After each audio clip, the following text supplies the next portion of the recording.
am na benn xew-xew bu kéemtaane bu xewoon ca njaareem ca fa ñuy wax kër Cheikh fa nga xam ni fa la yaayu Cheikh Anta Diop nekkoon ca kër Cheikh Ibrahima Fall moo ko yoroon.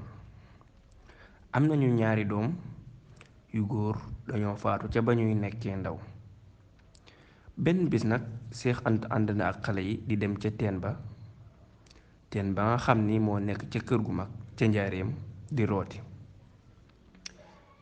mu ni bàyyi nañu ko ca teen ba ndax li mu ci gënoon a nekk gone te gisul woon kenn koo xam ni mën na koo yan soo bi nga xam ni moom lañu doon root. ci noonu rekk sunu boroom dogal sëriñ bi romb foofu ca teen ba sëriñ bi romb ko foofu sa teen ba sëriñ bi laaj Cheikh Anta ni ko lan la yow xale bile. Cheikh Anta nettali ko ni ko danoo nekkoon doon root xale yi bàyyi ma fi. sëriñ bi ni ko jege si li muy jege si daldi taxaw ci kanamu sëriñ bi yëkkati soo bi wax bismillah daldi koy tegal ci kaw bopp bi. Cheikh Anta mi nga xam mi ngi nettali boobu xew-xew boo xam ni bu am solo la ci moom.